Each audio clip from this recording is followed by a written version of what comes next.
Good morning, everybody. It's Marilyn Peavy. Y'all, welcome to Marilyn's Jewelry Corner. Today, I am going to show you how I store my jewelry in a small space because I was in a bedroom with large space. Well, this fall in November, my niece is moving in, so I had to move everything into my dining room. Well, I don't want my dining room look junked up with jewelry all over the place. So here is what I did, and I doing this video because of other paparazzi consultants out there. I am a independent paparazzi consultant, and if you are in a small space, this is how I store my jewelry. So y'all stay tuned and I'll show you. Welcome back, everybody, and welcome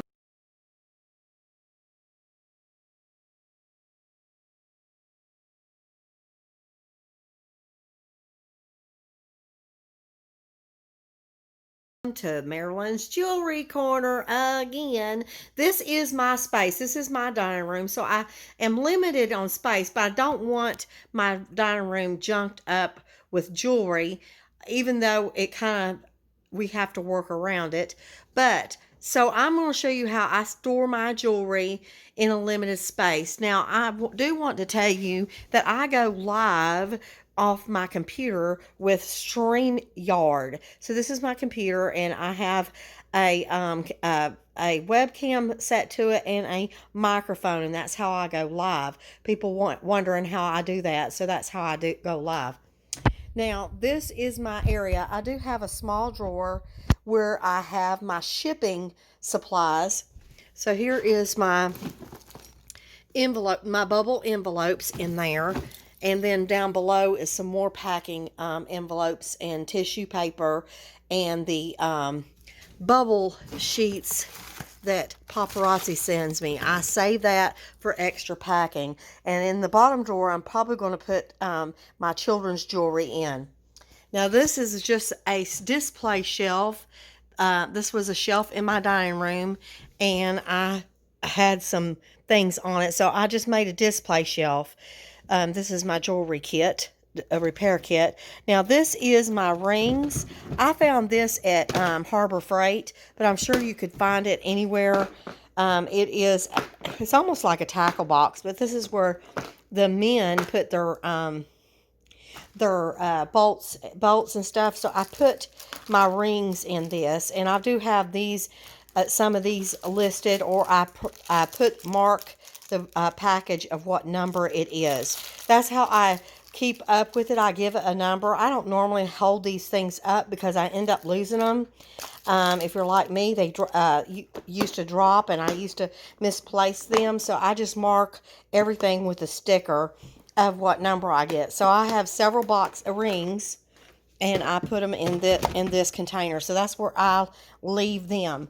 Now, I do have this shelf here, which is a cabinet. So I like this because this is where I had my pots and pans, and I moved my pots and pans. So I had to get organized. So this is my jewelry. This is the bracelets.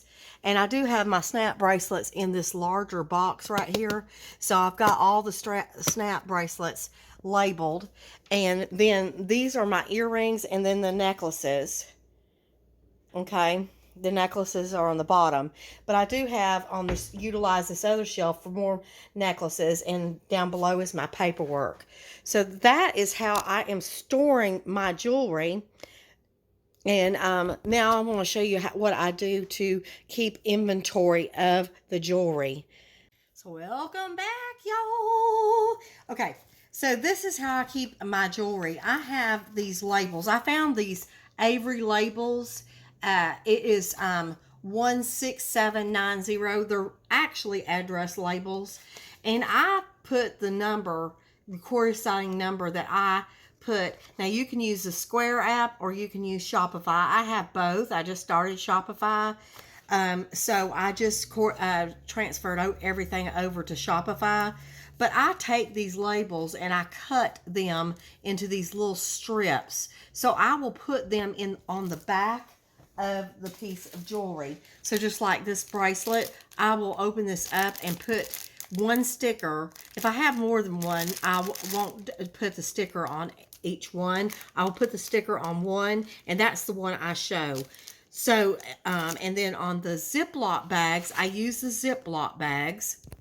So I use the Ziploc bags just like this. And this is where I put that label on it, this label. I put the corresponding number, and then this is where I did those, I cut that label and put it on the back like this necklace here, bracelet here.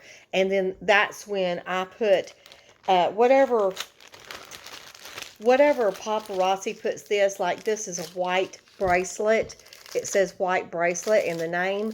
I keep these, try to keep the packages.